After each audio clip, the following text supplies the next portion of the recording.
지난 2주 동안 저희 집 애들이 방학을 했습니다. 그래서 아내는 이제 직장을 출근해서 아이들을 제가 보는 그런 상황이 됐는데요.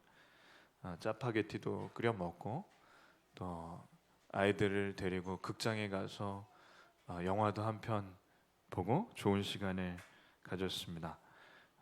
아이들이 원하는 건 만화 영화고 제가 원하는 건 다른 영화인데 다수결의 원칙으로 만화 영화를 보게 됐고, 또 나름 원하는 것도 많아서 팝콘도 사고 음료수도 사달라고 해서 그것도 달콤한 팝콘만 가능하다고 해서 그것도 사주고, 그래서 다 네 명이서 사이좋게 영화를 잘 봤습니다. 의외로 만화 영화도 요즘에 재밌게 만들어서 잘 봤습니다.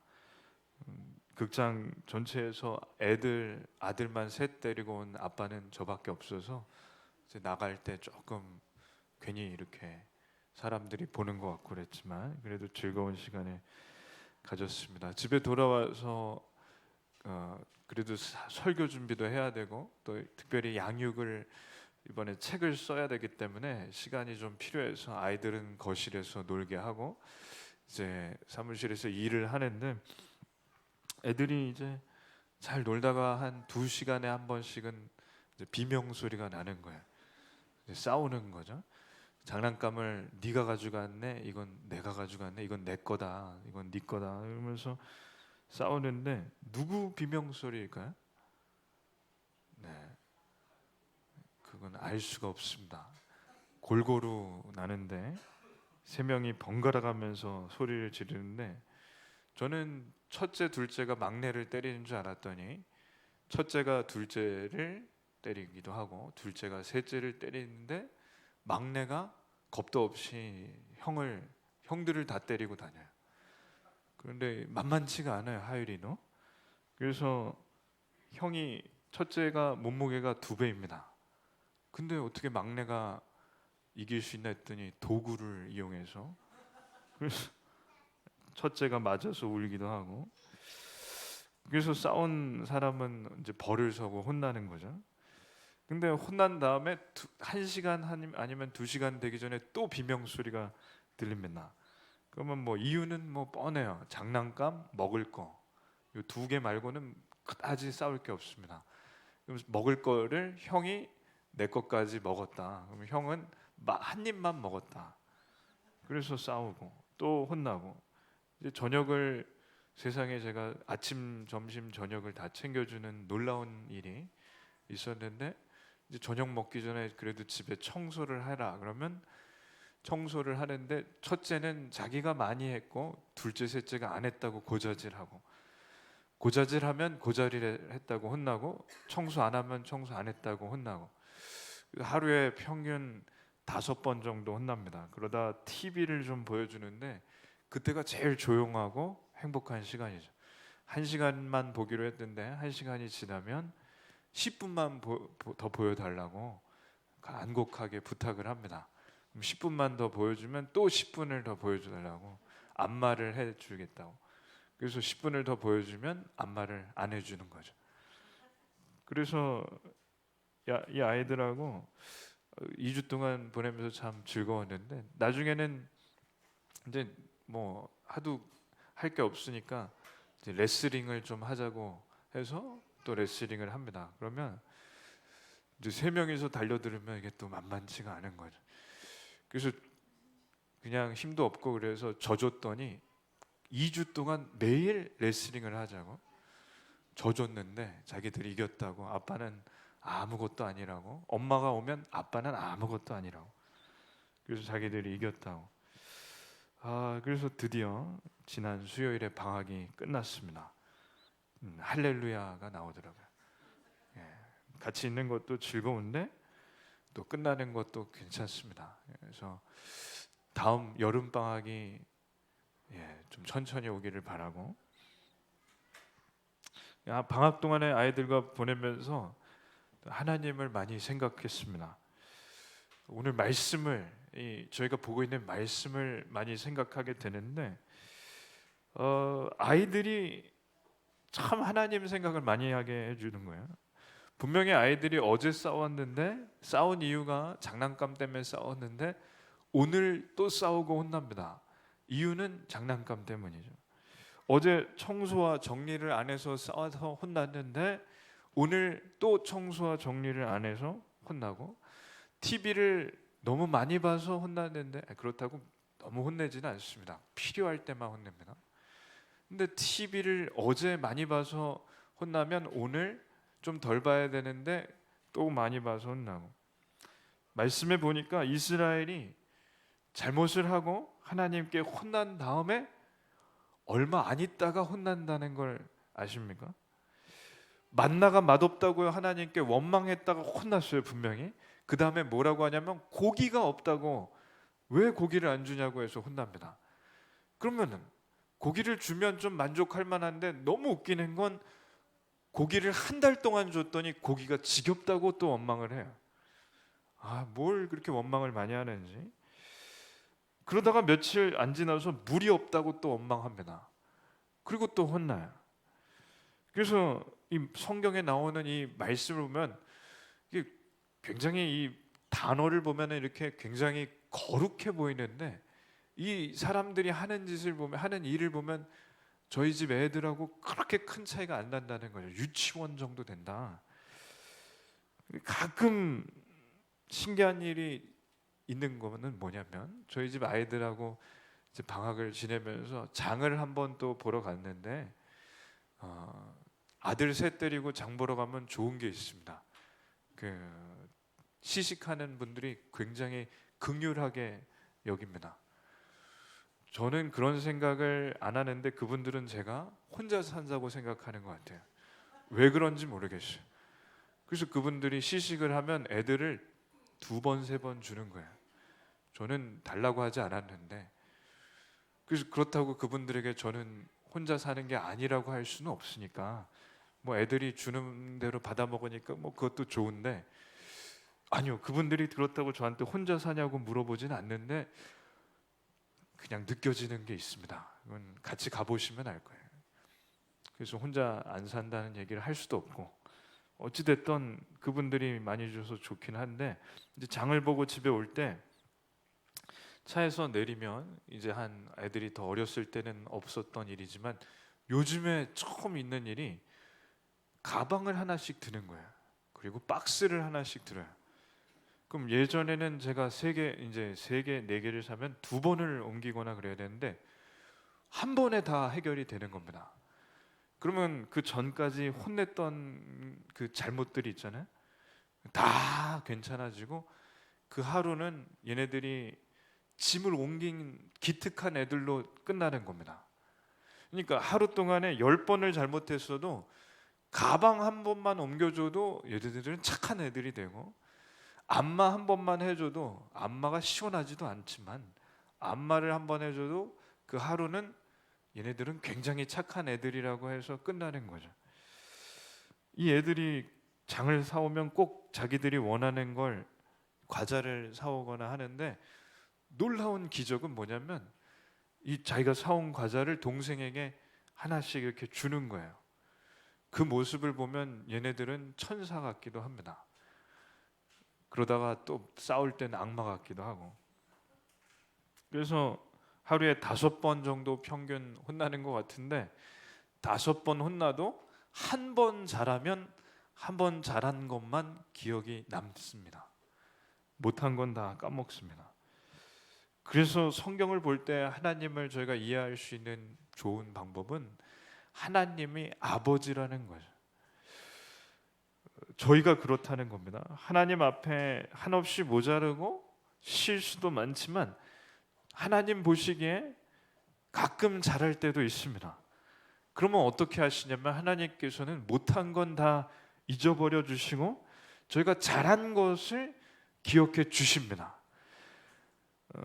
하나님이 어떤 분이냐고 이제 질문을 하면, 간혹 이제 특별히 집안이 엄할수록, 특별히 아버지가 엄한 가정일수록 그 답이 이렇게 나온대요. 하나님은 좀 무섭고 엄격한 분이라고. 그렇게 성경을 읽을 때도 그렇게 읽는다는 거죠. 그런데 그런 가정에서 자란 분에게 꼭 해드리고 싶은 말씀은, 하나님께서는 10번 잘못한 건 잊어버리시지만 한 번 잘한 건 평생 기억해 주신다는 겁니다. 이것을 꼭 기억하시기를 바랍니다. 오늘 말씀에, 이제까지 보는 말씀에 이스라엘이 사고를 치고 또 사고를 칩니다. 그러면 혼내시고 또 혼내십니다. 근데 그게 중요한 게 아니라 끝까지 붙들고 간다는 거예요. 어느 드라마를 봤더니 엄마가 좀 나쁜 엄마여서 아이를 이렇게 이렇게 학교 끝나고 어디로 오라고 해놓고 엄마가 도망가 버린 그런 드라마도 있더라고요. 근데 하나님은 그러신 분이 아닙니다. 잘못을 하면 혼낼지언정 저희를 내버려 두거나 포기하시지 않는다는 겁니다. 끝까지 붙들고 가십니다. 왜냐하면 저희가 자식이니까 그렇습니다. 저희가 하나님의 자녀입니다.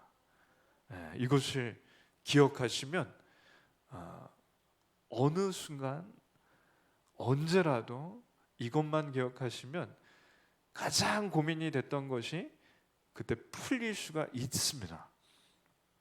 지난주까지 말씀이 정리를 하면 이렇습니다. 이스라엘이 여기까지 왔어요. 사실은 직선으로 가면 지금도 그렇게 한 열흘 보름 걸리는 거리지만 저기까지 오는데 40년 걸렸습니다. 부모님 세대들은 거의 다 죽었어요. 모세의 형제인 아론까지도 죽었다는 거죠. 그 세대는 다 죽고 40년이나 걸려서 여기까지 왔습니다. 근데 부모님이 하나님을 원망해서 자녀들은 그걸 잘 보고 자라냈네. 부모님들의 그 핏줄이라서 그런지 이 자녀들도 별거 아닌, 물론 큰일일 수도 있지만 하나님께 또 원망을 하는데, 이유는 이겁니다. 자기들은 이렇게 가고 싶은데, 금방 가고 싶은데 하나님은 또 돌아가라고 하시는 거예요. 물론 이유가 있는데도 이 사람들은 이제까지 그렇게 하나님을 경험했는데도 하나님에 대해서 오해를 하는 거죠. 마치 아버지가 엄한 가정처럼 하나님에 대해서 나쁜 하나님이라는 마음이 있으니까 이렇게 가려고 하는 걸 이렇게 가라 보니까 하나님께 원망을 했다가 하나님이 불뱀을 풀어놓으셔서 다 물려 죽게 됩니다. 그때 모세가 간절히 기도하니까 뱀 모양의 놋뱀을 만들어라, 놋으로 모형을 만들어 장대에 달아 놓으면 이것을 본 자들은 살리라. 그래서 실제로 저것을 저건 느보산에 있는 모형인데 그때 만든 건 아니고 기념하려고 만든 겁니다. 성지순례 가면 지금도 있고. 저걸 본 백성들은 살았다는 거죠. 그리고 난 다음 하나님께서 인도하시는 길을 마음말 없이 따라가는데 이 적군이 있는 거예요. 두 개의 나라가 붙은 겁니다. 아모리하고 바산이라는 나라의 군대하고 맞붙었는데 이기게 해주신 거예요. 이제까지 전쟁을 해본 적이 없는데, 그러니까 안달이 난 게 어디냐? 그 뒤에 있는 나라, 그 나라의 이름이 모압이고 그 나라의 왕의 이름이 발가락 같은 왕이라고 했죠. 발락. 이 왕이 근심 걱정에 잠이 안 오는 거예요. 이제까지 별 근심 없이 살았는데 앞에 두 이웃 나라가 대패를 당했고 적군이 군대가 60만이라는 거죠. 그 200만 명 넘는 이 민족이 몰려오는데 군대가 60만이다. 지금도 전 세계 인구가 70억인데 우리나라 군대가 60만이고 전 세계 지금 7위입니다. 아무리 많아도 군대가 중국이 200만 정도, 미국이 130만 명 정도지 60만은 그러니까 지금도 굉장히 많은 건데 이때 당시엔 인구가 훨씬 적었을 텐데 굉장한 거죠. 거기다가 두 나라가 완전히 깨졌다고 하니까 그 당대에 유명한 점쟁이가 하나 있는데 그 이름이 왕하고 비슷한 발람이야. 발람에게 국경선까지 가면서까지 부탁을 하는데도 발람이 뭐라고 하냐면 저는 저주할 수가 없다는 거죠. 왜? 하나님께서 꿈에 나타나셔서 저주하지 말라고 하셨기 때문에.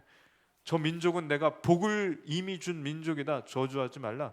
왕이 애가 타서 국경선까지 나와서 버선발로 복채를 왕창 준비해 수레로 준비해서 처음에 10억을 줬다면 지금은 50억을 갖다 주면서 저주만 해달라. 내가 뭐든지 다 해주겠다. 그래서 산 위에 올라가서 저주를 하려고 했는데 하나님께서 또 나타나신 거예요. 저주하지 말라. 저 민족은 내가 복을 준 민족이다. 그래서 이렇게 축도하는 것처럼 저 이스라엘 사람들을 보고 축복을 하는 겁니다. 그러니 왕이 너무 황당해서 왜 그러냐? 장소를 옮겼는데 또 저주 안 하고 축복을 하고, 장소를 옮겨도 안 돼서 또 한 번 더 해보자 그랬는데도 저주를 안 하고 축복하고, 그러니 왕이 너무 화가 나서 이제 갈 길 가라고 보내버립니다. 그러니 여기서 알 수 있는 게, 이 전까지 이 백성들은 사고를 치면서 하나님 말씀 안 들으면서 여기까지 왔는데, 하나님께서 혼내신 건 혼내신 거지만 포기하시지 않고 일개 점쟁이의 꿈에까지 나타나셔서 저주하지 못하도록 막아주셨다는 거죠. 왜 그런가? 자식이니까 그렇습니다. 그러면 저희에게 이 말씀을 그대로, 저희가 하나님의 자녀라면 저희에게 하나님께서 하시는 말씀이 이런 거죠. 하나님 앞에 저희가 부끄러운 짓을 좀 했고, 하나님 앞에 혹은 하나님이 안 보인다고 생각을 하고 이제까지 죄를 짓고 누구에게도 털어놓지 못할 만큼 부끄러운 일을 했다 하더라도 하나님께서는 저희를 끝까지 붙들어 주십니다. 한번 자식이 되면 저희를 끝까지 붙들어 주십니다. 왜냐하면 저희가 자식이니까 그렇습니다. 성경에서는 하나님께서 저희를 끝까지 포기하시지 않는다고 하시는 거예요.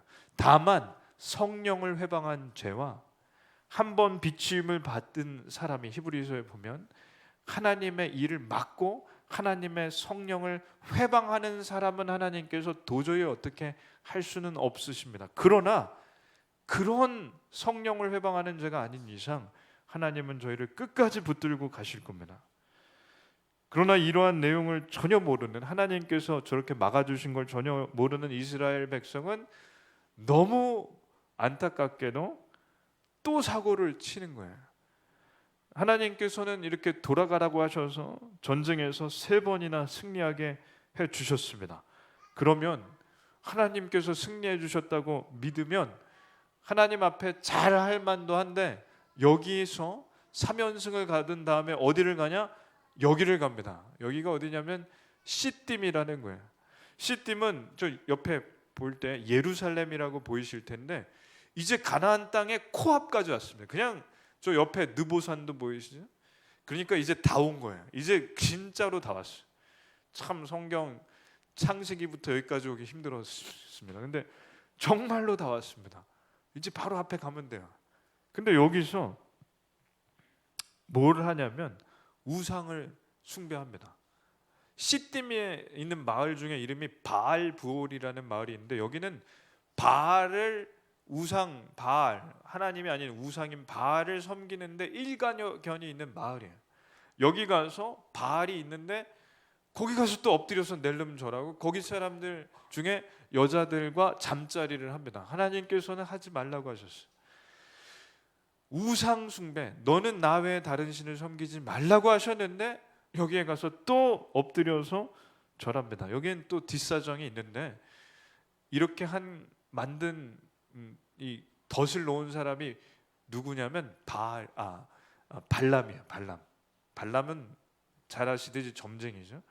이제까지 저주하려고 만반의 준비를 하고 산에 여러 번 올라가고 했는데 하나님이 계속 나타나셔서 막으시니까 저주를 못했는데, 이 점쟁이가 저희라면 하나님이 그렇게까지 나타나시면 개종을 해야 될 텐데 원한을 갖고 이 백성들을 망하라고 하나님이 싫어하시는 이러한 일을 꾸민 겁니다. 그래서 민수기 31장의 말씀인데 한번 읽겠습니다. 보라, 이들이 바알의 꾀를 따라 이스라엘 자손을 부올의 사건에서 여호와 앞에 범죄하게 하여 여호와의 회중 가운데 연병이 일어나게 하였느니라. 아멘. 이날 하나님 앞에 또 죄를 지어서 이날 24,000명이 죽습니다. 점쟁이 발람이 뒤끝이 있는 거죠. 자기가 그 돈도 왕창 왕에게 받고 왕립 점술가가 돼서 이제 평생 잘 될 일만 남았는데 하나님이 나타나셔서 자기 앞길을 막으니 자기도 하나님의 백성에게 한번 해코지 한번 하고 떠나겠다 하고 떠납니다. 근데 이게 마지막 발악인 것이 발람은 나중에 비참하게 죽습니다. 아무리 발람이 함정을 팠다 하더라도 중요한 것은 이스라엘 백성은 속아서 하나님에게 죄 지으면 안 됩니다. 이제까지 속을 썩이는데 너무 많이 썩였기 때문에 이제는 좀 정신을 차릴 만도 하다는 거죠. 십계명을 주실 때 금송아지를 만들어서 이분이 우리의 신이라고 하고 하나님의 아닌 우상을 섬겼습니다. 먹을 게 없는데 데려와서 우리를 죽이려고 하신다고 원망을 하고, 물이 없는 데를 데려와서 우리를 죽이려고 하신다고 원망하고, 약속하신 땅에 들어가면 거인들 같은 적군에 우리가 몰살당한다고 원망하고, 그렇게 계속 원망하다가 이제는 좀 정신이 차릴만 한데 아버지 어머니가 잘못한 걸 자녀인 이 자녀들도 40년이 지나서 너무 돌아가게 하신다고 원망을 하고 뱀에 물릴 만큼 혼납니다. 그럼 이제는 정신을 차릴만 한데 하나님께서 싫어하시는 우상 숭배를 하고 있습니다. 그래서 이 사람들의 수준은 유치원 수준이라는 겁니다. 싸워서 혼났는데 2시간도 안 돼서 또 싸우고, 그런 아이들이나 이 사람들이나 별반 다를 게 없다는 거죠. 그러면 질문은 뭐냐면, 하나님께서는, 저는 이 성경 보면서 사실 많이 지치는데, 이렇게까지 말을 안 듣는 걸 보면서 지치는데 하나님께서는 지치셨는가? 하나님께서는 이 사람들, 이 말 안 듣는 사람들 때문에 지긋지긋하신가? 그게 질문입니다. 이 질문은 이렇게 답을 할 수 있는 거죠. 저희 집 아이들이 이제 방학이 끝나서 좋기는 한데, 만약에 방학이 2달이 된다고 한다면 저는 아이들이 지긋지긋할까요? 얘라고 하면 전 참 나쁜 아빠가 되는 거고, 방학이 길면 조금 아이들과 더 시간을 보내면서 또 아이들 돌보는 게 쉽지는 않겠지만 지긋지긋하진 않습니다. 왜냐하면 아이들, 자녀인데 어떻게 그게 지긋지긋하겠습니까? 부모님 가운데 자녀하고 하루 종일 시간을 보내라, 한 달을 같이 보내라, 그게 지긋지긋하신 부모님이 있으십니까? 없는 거죠. 하나님께서는 사고를 쳐도 자식은 끝까지 자식입니다. 오늘 말씀이 그건데, 26장의 제목이 2번째 인구조사이고, 하나님께서는 지긋지긋하시지 않다는 것을 오늘 말씀으로 알려주십니다. 처음에 애굽을 떠날 때 첫 번째 1년 만에 인구조사를 했어요. 처음에 애굽 떠나서 1년 만에, 그러니까 얼마 안 돼서 시내산에서. 그때 몇 명이었냐? 민수기는 그래서 백성민 세일수 기록할 기라고 해서 백성의 수를 기록한 책, 영어로는 넘버스라고 했습니다. 그래서 처음에 세봤더니 60만 3,550명이었어요. 그러니까 20세 이상의 전쟁에 나갈 수 있는 남자만, 그러니 한 70대, 60대 이상의 어르신들 빼고 20세 이하의 미성년자 빼고 여자들 빼고 아내들 빼고 저렇게 됐으니 한 200만에서 250만, 많게는 300만 명 정도가 전체 인구라고 봅니다. 그래서 2번째 인구조사는 하나님께 또 혼난 다음에 24,000명이나 죽은 다음에 숫자를 센 거예요. 40년이 지나서 몇 명인가 봤더니 60만 1,730명. 그러면 앞에 숫자 60만은 똑같고 뒤에 숫자만 빠졌습니다. 그것도 바로 죄를 지어서 24,000명이 죽었기 때문에 저게 저렇게 됐지, 사실은 거기서 시딤에서 실수만 안 했다면 인구는 오히려 늘었다는 거죠.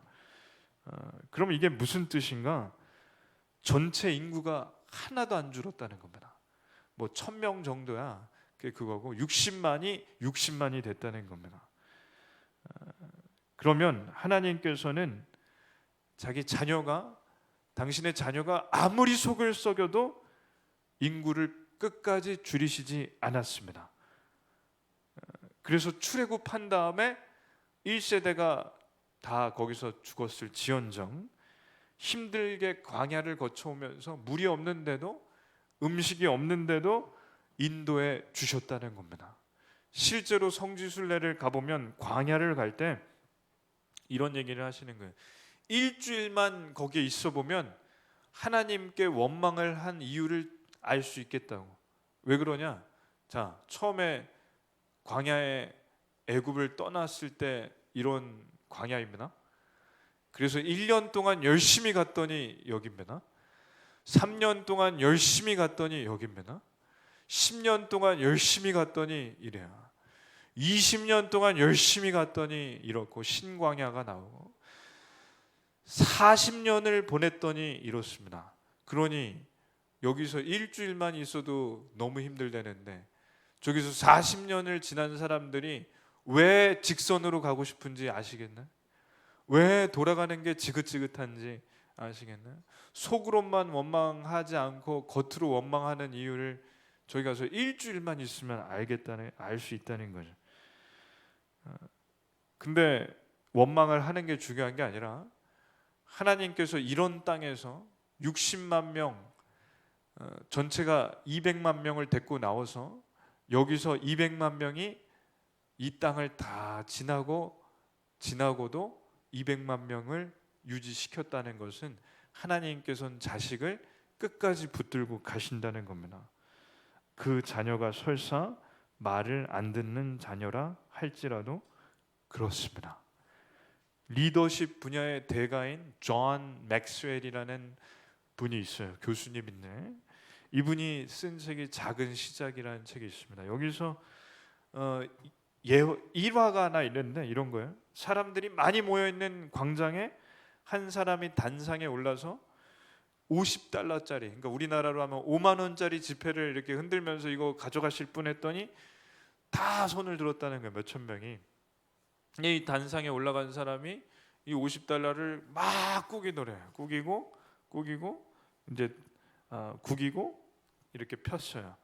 그래도 원하시는 분, 그랬을 때 얼마나 손 들었을까요? 다 손 들었어요. 여러분은 5만 원 꾸기면 안 가져가십니까? 네, 꾸겨서 다 주시면 제가 가져가겠습니다. 5만 원을 꾸겨가지고 이렇게 보여줬더니 다 손들 들어요. 이 사람이 한 번 더 이걸 꾸긴 다음에 땅에 놔두고 5만 원, $50를 계속 발로 밟았어요.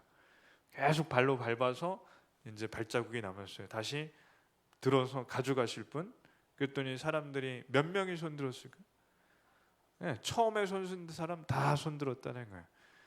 이게 아무리 꾸겨지고 아무리 바닥에 내팽겨져서 밟아도 5만 원은 5만 원이죠. 맞습니까?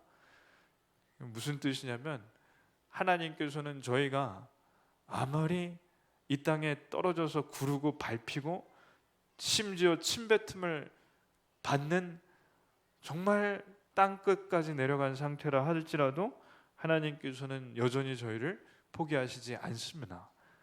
저희의 가치는 처음부터 끝까지 하나님께 귀한 자녀입니다. 자녀가 어디 가서 좀 다치고 몸이 상하고 오면 그게 자녀가 아닌가요? 심각한 상해를 입어 자녀가 다리를 절단하면 그 자녀는 사람들 보기 부끄러워서 자녀가 아닌가요? 아닙니다. 그 자녀는 처음부터 끝까지 귀한 자녀이듯이 저희도 하나님께 끝까지 귀한 자녀라는 겁니다. 전체 숫자 60만 명은 그대로 유지됐지만 그러나 속 내용은 그래도 저희가 봐야 됩니다. 12지파가 어떻게 이동을 하냐면 이렇게 이동을 해요. 유다 지파가 제일 선봉에 서서 이동을 합니다. 근데 여기서 하나님께서 보실 때 가장 하나님 마음에 드는 지파는 유다예요. 유다 지파. 그래서 이 인구 조사를 했더니 이게 자세한 내용인데 제가 그냥 간략하게 요약하자면 유다 지파는 원래도 제일 많았는데 더 인구가 늘었습니다. 그리고 그 옆에 이사갈과 스불론이라는 지파도 인구가 늘었습니다. 그래서 이게 전체 인구에서 6만이 넘는 지파는 12개 중에 4개인데 그 중에 3개가 맨 앞에 있는 지파예요. 유다하고 같이 가는 지파가 늘었다는 거죠. 유다는 7만 6,500, 이사갈은 6만 4,300, 스불론은 6만 500명. 창세기를 보면 여기에 해답이 있는데 요셉의 형들 중에 유일하게 동생을 걱정하는 형이 누구냐? 유다입니다. 유다는 동생 베냐민을 살리기 위해 나를 대신 잡아가라고 하는 형이죠. 유다는 동생을 위해 목숨을 걸었던 형입니다. 그리고 다말과의 그 며느리 다말과의 관계를 해서 며느리에게 속긴 했지만 자녀를 낳은 게 유다입니다. 그리고 내가 죄를 지었고 네가 나보다 옳도다 그런 사람이에요. 회개한 사람이에요. 한마디로 이 사람은 하나님께서 정말 좋아하는 사람이에요. 왜? 남을 위해서 자기가 죽겠다고 하고 자기가 죄를 지은 거에 대해서 철저히 회개하는 사람이기 때문에. 그래서 아버지 야곱이 뭐라고 유언을 했냐면 죽을 때 이렇게 유언을 했습니다. 읽겠습니다. 유다야 너는 내 형제의 찬송이 될지라 내 손이 내 원수의 목을 잡을 것이요 내 아버지의 아들들이 내 앞에 절하리로다. 아멘. 그러니까 유다는 아버지의 유언대로 인구도 늘고 맨 앞에 선봉에 서고 잘 됐습니다. 그래서 여기서 놀라운 건 뭐냐면 유다는 하나님 말씀을 아주 잘 들었던 그 아들이고 그래서 복을 받았다는 거죠. 근데 참 재밌는 건 뭐냐? 이사갈과 스불론은 그렇게 크게 잘한 건 없는데 굳이 따지자면 유다가 가는 길을 종졸 잘 따라다니면서 유다 하는 것만 잘 따라한 거야. 한마디로 하나님의 좋아하는 사람을 그대로 따라다닌 것뿐이에요. 흉내만 낸 거죠. 그런데도 이 사람들도 복을 받았습니다. 그러니 성령 충만한 사람이 있으면 그 사람하고 가깝게 지내시기를 축원합니다. 그럼 잘 되실 겁니다. 근데 이걸 다 할 수는 없지만 하나만 더 하면 두 번째 줄에 르우벤이 있는데 이 르우벤 줄은 인구가 확 폭삭 주저앉았어요. 르우벤은 시므온 갓 다 줄어들었는데 르우벤은 2,770명이 줄어들었고 시므온은 무려 37,100명이 줄어들었고 갓은 5,150명이 줄어들었습니다. 그래서 두 번째 줄은 다 인구가 폭삭 줄어들었다는 거예요. 특별히 시므온이 중요한데 인구가 59,300에서 37,100명이 없어졌습니다. 59,300에서 22,200명으로 인구의 약 70%가 날아갔습니다. 시므온은 아버지가 이런 유언을 해요. 너는 칼로 흥했기 때문에 칼로 망할 것이다. 그 유언이 그대로 맞았던 것은 시므온은 모압, 좀 전에 아까 시딤이라는 곳에서 하나님 아닌 우상을 숭배하고 모압 여자들과 잠자리를 했다는 얘기를 드렸죠. 거기에 제일 앞장서서 주동한 게 시므온 지파입니다. 그래서 24,000명 중에 대부분이 시므온 지파예요. 그러니까 시므온은 그 전에도 하나님 말씀을 좀 안 들었는데 아주 이 인구조사하기 전에 대대적으로 하나님 말씀을 어긴 지파입니다. 그래서 하나님께 크게 혼난 거죠. 그래서 이렇게 정리할 수 있습니다. 하나님께서 기뻐하시는 일을 한 사람은 어떻게든 하나님께서 복을 주십니다. 근데 하나님의 말씀을 우습게 여기고 하나님께서 싫어하시는 일을 하는 사람은 벌을 주십니다. 시므온처럼. 그래서 저희는 유다처럼 되기를 원하는 거죠. 시므온처럼 되지 말라는 겁니다. 성경에 보면요, 성경 전체를 해석하는 틀이 되는 말씀 중에 하나가 신명기 28장이 있는데 한번 다 같이 읽겠습니다. 내가 내 하나님 여호와의 말씀을 청종하면 이 모든 복이 내게 임하며 내게 이르리니 내가 만일 내 하나님 여호와의 말씀을 순종하지 아니하여 내가 오늘 내게 명령하는 그의 모든 명령과 규례를 지켜 행하지 아니하면 이 모든 저주가 내게 임하며 내게 이를 것이니 아멘. 그러니까 성경 전체에 해당하는 원리가 뭐냐? 말씀을, 하나님의 말씀을 청종하고 귀 기울여 잘 듣고 순종하면, 말씀대로 살면 복을 받는다. 이 땅에서도 복을 받고 하나님 나라에도 상급이 쌓인다. 그러나 말씀을 이 땅에서부터 우습게 여기고 순종하지 않으면 저주를 받는다. 이게 신명기 28장이고 신명기 앞에도 해당되고 뒤에도 해당되는 말씀입니다. 그렇기 때문에 하나님께서 싫어하시는 일을 하면 자녀는 혼이 납니다.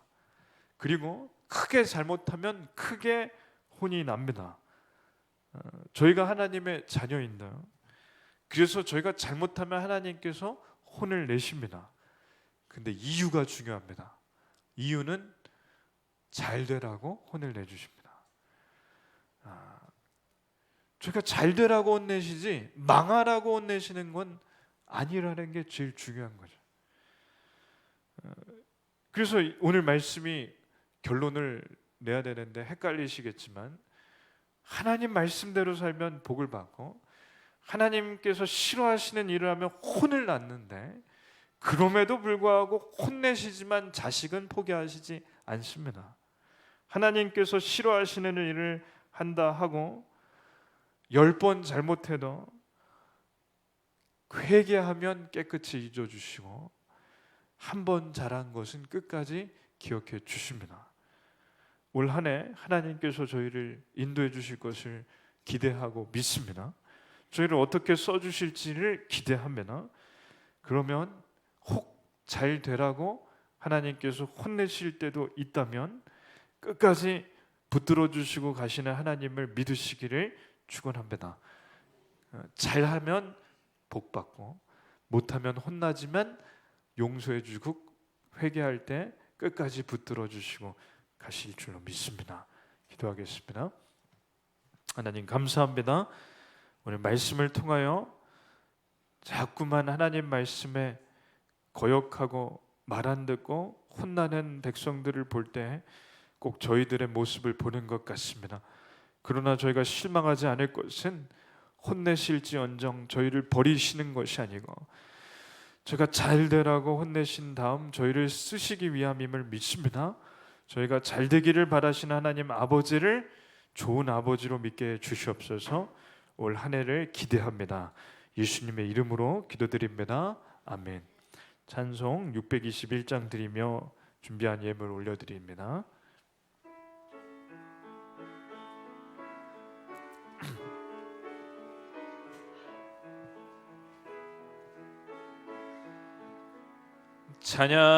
찬양하라 내 영혼아,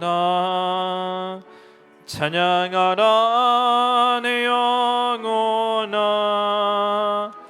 내 속에 있는 것들아 다 찬양하라. 기도합니다. 감사의 제목을 나누고 기도하겠습니다. 이사하여 좋은 거처를 허락해 주심을 감사드립니다. 이사 감사헌금 최봉영 성도님, 신방 감사를 하나님께 올려드립니다. 김양근 권사님, 성령 충만하게 올 한 해 이끌어 주시고 인도해 주시옵소서. 박주란 집사님, 양옥남 권사님, 최은시 집사님 기도합니다. 하나님 감사합니다. 좋은 거처를 허락해 주심을 감사드립니다. 어디를 가던 어느 곳을 가던 하나님을 예배드리는 집으로 하나님께서 써 주시옵소서. 하나님 수술 가운데 고통스럽고 힘든 과정이 있었지만 다시 주님 앞에 나와 예배드릴 수 있게 권사님을 인도해 주심 감사드립니다. 완치할 수 있게 해주시고 마무리가 잘 되게 해 주시옵소서.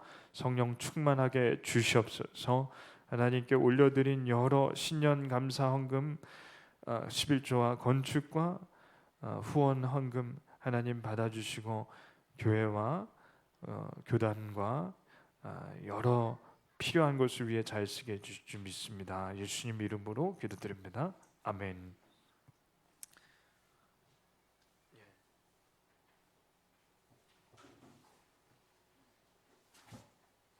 광고하겠습니다. 오늘 오후에 모임은 오래간만에 개별 나무 모임으로 모이겠습니다. 나눔을 할 내용이 있는 나눔 용지는 필경대 위에 올려두었습니다. 이것을 보시고 오늘 나눔을 하시기를 바랍니다. 이번 주에 구정 명절이 있죠. 그래서 추모 예배 순서지를 주보에 삽지해 드렸습니다. 그래서 부모님이나 돌아가신 분들을 위해 추모 예배를 가정에서 하시고, 추모할 분이 없다 그러면 가정 예배로 드리셔도 괜찮습니다. 이번 주 금요 기도회는 구정인 관계로 한 주 없습니다.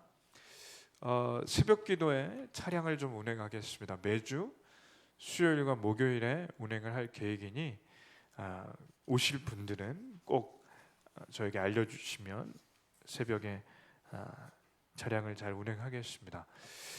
올 한 해 동안 비전 트립과 단기 선교를 저희가 계획하고 또 준비하고 있는데 구체적인 계획이 다 나와서 오늘 광고합니다.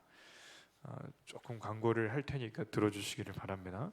일단 신청서는 안내문과 함께 저 뒤에 놔두었고 세 곳을 갑니다. 캐나다와 중국 또 캄보디아를 갑니다. 그래서 5월, 8월, 10월 날짜는 저렇게 정해졌고요.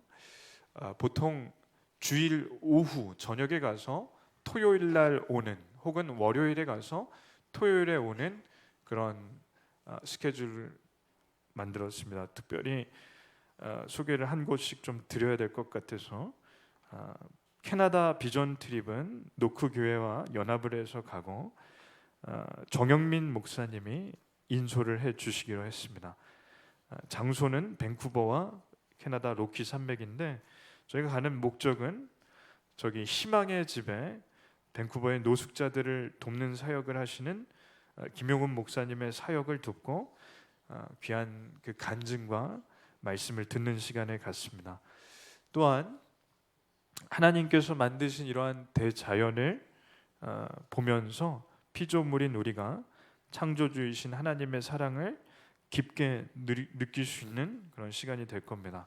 특별히 유네스코 선정 세계 10대 경관 중에 로키는 대자연 부분에서 1위로 꼽혔습니다. 이곳을 가서 하나님께서 처음 만드신 에덴 동산이 어떤지를, 물론 저보다 더 에덴 동산이 좋겠지만 하나님이 우리를 만드시고 세상을 만드셨을 때 에덴 동산이 어땠는지를 제일 잘 알 수 있다고 가본 분들이 글을 많이 쓰셨습니다. 그래서 이 자세한 내용은 안내문에 있으니까 참조해 주시면 감사하겠습니다. 이런 곳이고, 저 산은 높이가 얼마일까요? 저 산의 높이는 백두산보다 높습니다. 볼 때는 낮은데 높습니다.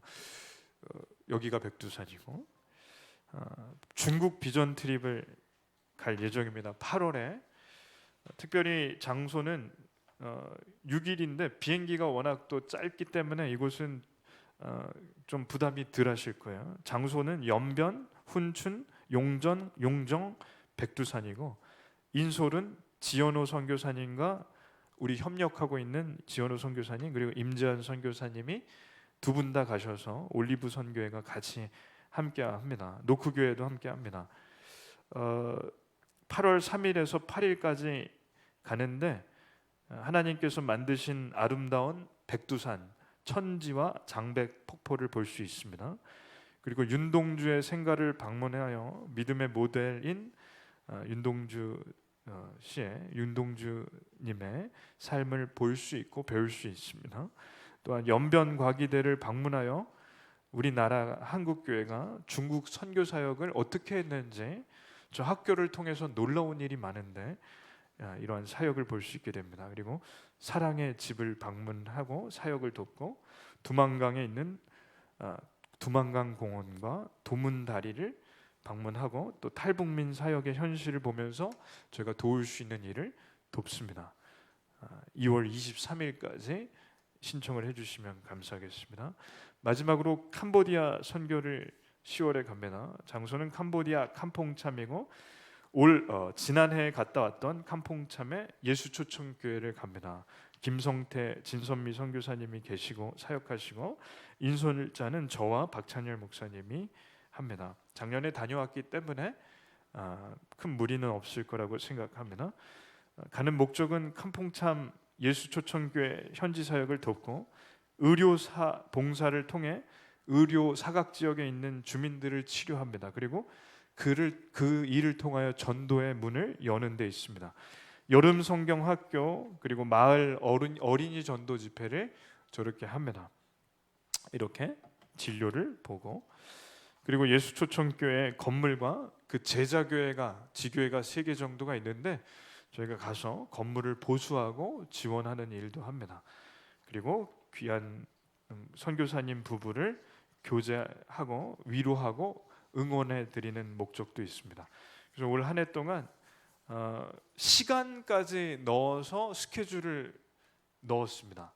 그래서 저 뒤에 안내문이 있는데 관심 있으신 분은 스케줄을 보시면 날짜와 시간까지 다 넣었기 때문에 가서 뭘 할지 그리고 무슨 일을 할지 뭘 보게 될지 충분히 다 아실 수가 있고 어디서 잠자게 될지까지 다 있기 때문에 이걸 궁금하신 분들은 가져가시고 이 마감 날짜가 다 다릅니다.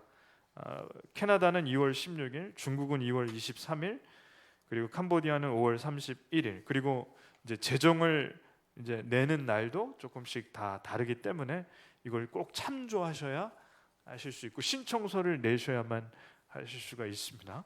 그래서 잘 좀 신청을 부탁드리겠습니다. 주기도문과 축도로 예배를 마칩니다. 하늘에 계신 우리 아버지여 이름이 거룩히 여김을 받으시오며 날에 임하옵시며 뜻이 하늘에서 이룬 것 같이 땅에서도 이루어지이다. 오늘날 우리에게 일용할 양식을 주옵시고 우리가 우리에게 죄진 자를 사하여 준 것 같이 우리 죄를 사하여 주옵시고 우리를 시험에 들게 하지 마옵시고 다만 악에서 구하옵소서. 되게 나라와 권세 영광이 아버지께 영원히 있사옵나이다. 아멘. 이제는 우리 주 예수 그리스도의 은혜와 성부 하나님의 무한하신 사랑과 성령님의 위로 내조 충만 교통하심 치유하심이 이 자리에 있는 모든 백성들 위해 끝까지 하나님께서 포기하시지 않을 백성들 위해 이제로부터 영원토록 함께 있을지어다. 아멘.